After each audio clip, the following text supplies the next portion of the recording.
समुद्र की गहराई में बनी एक रिसर्च फैसिलिटी में रहने वाली नोरा सुबह उठती है और रोज की तरह ब्रश कर रही होती है, लेकिन तभी उसे अपने आसपास कुछ अजीब सा महसूस होता है। पहले तो वो इसे नज़रअंदाज करती है, लेकिन फिर ध्यान से देखने लगती है और उसे एहसास होता है कि वो समुद्र के हज़ारों फीट नीचे है, एक ऐसी जगह जहाँ कभी सूरज की रोशनी नहीं पहुँचती। यहाँ का प्रेशर इतना खतरनाक होता है कि 1 सेकंड से भी कम समय में इंसान के शरीर को कुचल सकता है। इस बेस में लोग महीनों तक रहते हैं और धीरे धीरे उन्हें दिन रात का फर्क भी समझ नहीं आता। कभी कभी तो उन्हें ये भी समझ नहीं आता कि वो सपना देख रहे हैं या हकीकत में है। नोरा अभी ये सब सोच ही रही होती है कि अचानक पूरे बेस की लाइट्स अजीब तरीके से ब्लिंक करने लगती हैं। उसे कुछ गड़बड़ लगती है, इसलिए वो जल्दी से जैकेट पहनकर बाहर देखने निकलती है। जैसे ही वो आगे बढ़ती है, उसे पता चलता है कि ऊपर से पानी लीक हो रहा है, लेकिन वो कुछ ही सेकंड में बाहर सब कुछ शांत हो जाता है। लेकिन अंदर खड़े लोगों के लिए ये बहुत बड़ा झटका होता है, क्योंकि उन्होंने अभी अभी अपने साथियों को मरते हुए देखा होता है। थोड़ी देर बाद उनका एक साथी कहता है कि शायद कोई बड़ा भूकंप आया होगा, वरना ऐसा होना मुश्किल है। इसके बाद वो लोग कंट्रोल रूम से संपर्क करने की कोशिश करते हैं, लेकिन वहां से कोई जवाब नहीं आता। इसका मतलब साफ है कि उनका बाहरी दुनिया से कनेक्शन पूरी तरह टूट चुका है। तभी उन्हें एक बहुत ही डरावनी आवाज़ सुनाई देती है, जैसे बेस के बाहर कोई बहुत बड़ा और किसी की मदद के लिए आवाज़ सुनाई देती है। वो पीछे मुड़कर देखते हैं तो उनका साथी पॉल मलबे के नीचे दबा हुआ होता है। दोनों मिलकर उसे किसी तरह बाहर निकालते हैं और अब तीनों साथ में आगे बढ़ते हैं। रास्ता बहुत ही तंग और डरावना होता है और चलते चलते उन्हें एक डेड बॉडी दिखाई देती है। उस इंसान के चेहरे पर इतना डर होता है कि लगता है मरने से पहले उसने कुछ बहुत ही भयानक देखा था। ये देखकर तीनों के मन में और डर बैठ जाता है। काफ़ी मुश्किलों के बाद वे लोग आखिरकार पॉड रूम तक पहुंच जाते हैं, लेकिन वहां पहुंचकर उन्हें सबसे बड़ा झटका लगता है, क्योंकि वहां एक भी एस्केप पॉड नहीं बचा होता। वहां सिर्फ कैप्टन लूसियन होते हैं, जो दरवाजे के पीछे फंसे हुए होते हैं। नोरा किसी तरह बाहर से दरवाज़ा खोलती है और उन्हें बाहर निकाल बीच की आखिरी दीवार होता है।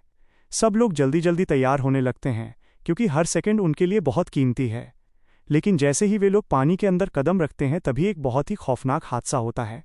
रॉड्रिगो के हेलमेट में अचानक एक दरार आ जाती है और समुद्र के भयानक प्रेशर की वजह से पलक झपकते ही उसका पूरा शरीर फटकर खत्म हो जाता है। ये सब इतना जल्दी होता है कि कोई कुछ समझ ही नहीं पाता। अपने ही साथी को इस तरह मरते हुए देखकर बाकी सब लोग अंदर तक हिल जाते हैं, लेकिन अब रुकने का मतलब खुद मरना होता है, इसलिए वे आगे बढ़ते रहते हैं।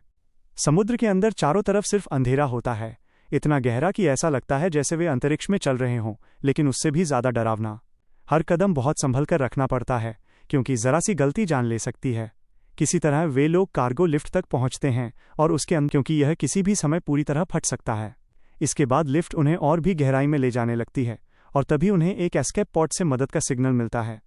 उम्मीद की एक हल्की किरण दिखती है, इसलिए कैप्टन लिफ्ट रोक देते हैं और पॉल और स्मिथ को बाहर जाकर उस सिग्नल की जांच करने को कहते हैं। दोनों फिर से सूट पहनकर अंधेरे पानी में उतर जाते हैं। बाहर इतना अंधेरा होता है कि उनकी सूट की लाइट भी ज़्यादा मदद नहीं कर पा रही होती। आगे बढ़ते हुए उन्हें बार बार ऐसा महसूस होता है कि कोई चीज़ उनका पीछा कर रही है, लेकिन जब वे पीछे मुड़कर देखते हैं तो कुछ नज़र नहीं आता।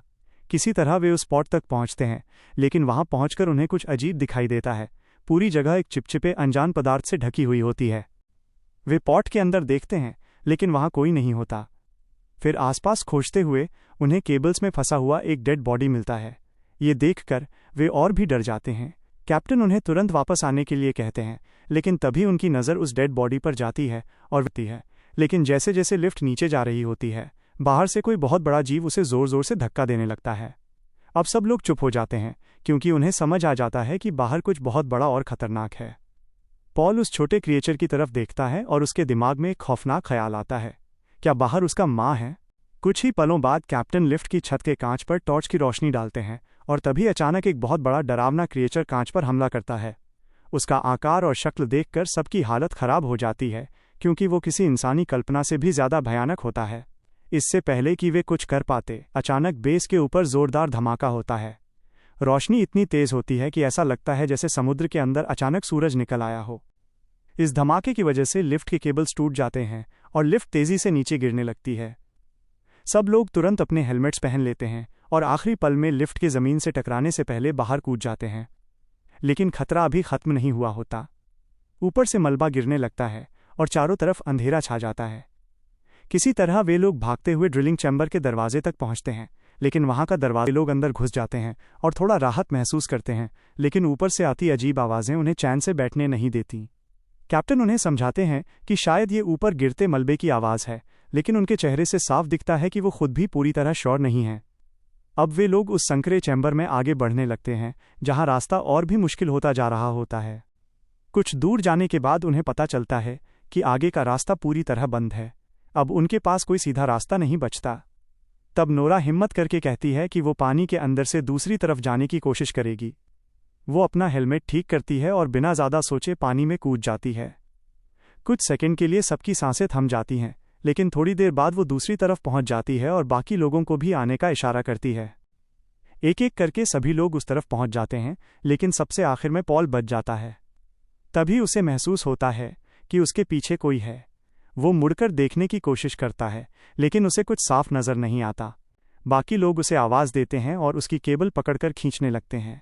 कुछ देर बाद पॉल उनके पास वापस आ जाता है और सब राहत की सांस लेते हैं, लेकिन अगले ही पल उसकी केबल को कोई अदृश्य ताकत जोर से खींच लेती है। पॉल चीखने लगता है और बाकी लोग उसे बचाने की कोशिश करते हैं, लेकिन वे कुछ कर नहीं पाते। कुछ ही सेकंड में उसका शरीर 2 हिस्सों में बंट जाता है और वहीं उसकी दर्दनाक मौत हो जाती है। ये देखकर बाकी लोग पूरी तरह टूट जाते हैं, लेकिन अब उनके पास सिर्फ एक ही रास्ता है, आगे बढ़ते रहना, क्योंकि पीछे सिर्फ मौत है। पॉल की इतनी दर्दनाक मौत के बाद सब लोग अंदर से पूरी तरह टूट चुके होते हैं। अभी कुछ देर पहले तक जो टीम साथ में आगे बढ़ रही थी, अब वो धीरे धीरे खत्म होती जा रही नहीं है। किसी अदृश्य ताकत ने उन्हें घेर लिया है और वो एक एक करके सभी को खत्म कर रही है। इसके बावजूद वे खुद को संभालते हैं और आगे बढ़ते हैं, क्योंकि रुकना अब विकल्प नहीं है। कुछ देर बाद वे क्योंकि अगर वो साथ गया तो सबकी जान खतरे में पड़ सकती है, लेकिन कैप्टन उसे हिम्मत देते हैं और किसी तरह उसका सूट ठीक कर देते हैं। अब सभी फिर से पानी के अंदर निकलते हैं, क्योंकि उन्हें ड्रिलिंग साइट तक पहुंचना ही होगा। पानी के अंदर चारों तरफ घना अंधेरा होता। नोरा को बार बार ऐसा महसूस होता है कि कोई उसके बहुत पास है, जैसे कोई चीज़ उसके आसपास घूम रही हो। वो टॉर्च जलाकर देखने की कोशिश करती है, लेकिन उसे कुछ नज़र नहीं आता। फिर भी उसका डर कम नहीं होता। अचानक उनके सामने से एक अजीब सा क्रिएचर तैरता हुआ निकल जाता है। उसे देखकर सभी लोग घबरा जाते हैं और तुरंत इधर उधर देखने लगते हैं। कैप्टन तुरंत सभी को अपनी सूट की लाइट्स बंद करने का आदेश देते हैं, ताकि वे उस चीज़ का ध्यान अपनी तरफ न खींचें। अब वे पूरी तरह अंधेरे में खड़े होते हैं, सिर्फ अपने डर और धड़कनों के साथ। तभी उन्हें एहसास होता है कि स्मिथ उनके साथ नहीं है। सब लोग उसे ढूंढने लगते हैं और तभी नोरा देखती है कि कोई अजीब चीज़ स्मिथ को घसीट कर ले जा रही है। बिना सोचे समझे नोरा उसके पीछे जाने लगती है और कैप्टन भी उसके साथ उस संकरी गुफा में घुस जाते हैं, जहां वो क्रिएचर स्मिथ को ले गया होता है। काफ़ी अंदर जाने के बाद उन्हें स्मिथ मिल जाता है और अच्छी बात यह होती है कि वो अभी जिंदा होता है। कैप्टन उसे पकड़कर बाहर ले आते हैं, लेकिन तभी उन्हें याद आता है कि स्मिथ की गन अंदर ही रह गई है। कैप्टन भी गलती साबित होती है। जैसे ही वो गुफा के अंदर जाते हैं और गन उठाते हैं, अचानक अंधेरे में से एक विशाल और भयानक मॉन्स्टर उन पर हमला कर देता है। वो उन्हें पकड़कर ऊपर की तरफ खींचने लगता है।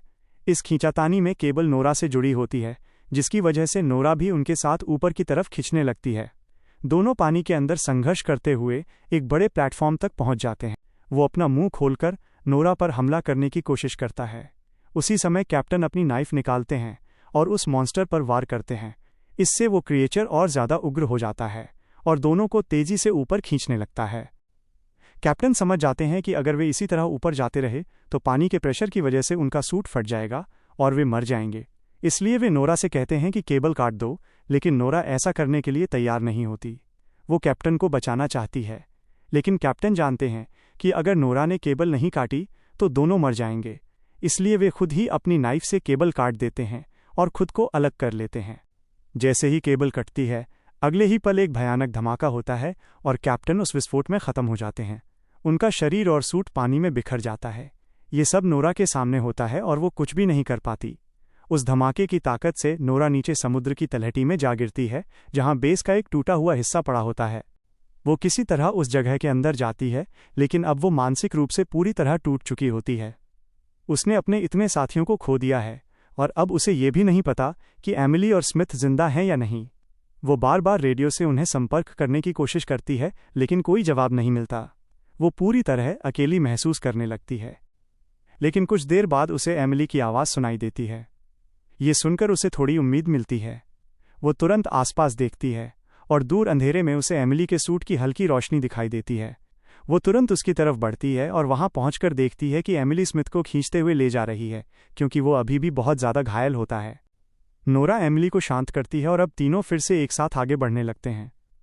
लेकिन अब माहौल पहले से भी ज़्यादा डरावना हो चुका होता है। हर तरफ ऐसा लगता है जैसे कोई उन्हें देख रहा हो, कोई जो सही मौके का इंतज़ार कर रहा हो। कई मुश्किलों और डर के बीच आखिरकार वे ड्रिलिंग साइट तक पहुंच जाते हैं।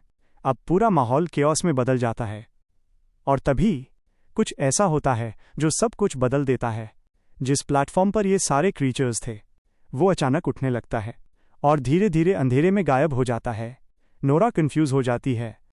फिर वो सामने देखती है और जो वो देखती है उसे देखकर उसका दिल रुकने जैसा हो जाता है। उसके सामने एक विशाल मॉन्स्टर खड़ा बैठती है और लॉन्च हो जाती है। अब पूरा बेस, पूरी डार्कनेस, पूरा खतरा, सब कुछ सिर्फ नोरा के साथ रह जाता है। वो अकेली खड़ी होती है और तभी छोटे छोटे क्रीचर्स फिर से ग्लास पर हमला करना शुरू कर देते हैं। नोरा सिस्टम चेक करती है और देखती है कि हजारों क्रीचर्स ऊपर जाते हुए पॉड्स का पीछा कर रहे हैं। अब अगर उसने कुछ नहीं किया तो एमिली और स्मिथ भी नहीं बचेंगे। और यही वो मोमेंट होता है जहां नोरा फाइनल डिसीजन लेती है। वो बेस के पावर कोर के पास जाती है और उसे ओवरलोड कर देती है। सेल्फ डिस्ट्रक्ट सीक्वेंस शुरू हो जाता है। काउंटडाउन चालू और फिर एक मैसिव एक्सप्लोजन होता है, इतना बड़ा कि पूरा ओशन हिल जाता है। वो ब्लास्ट सारे क्रीचर्स को खत्म कर देता है और रास्ता साफ हो जाता है। ऊपर सरफेस पर रेस्क्यू टीम को 2 पॉड्स मिलते हैं। एमिली और स्मिथ जिंदा होते हैं, लेकिन नोरा, वो वापस नहीं आती। वो वहीं रह जाती है, समुद्र की उस अंधेरी गहराई में, एक अनसंग हीरो बनकर।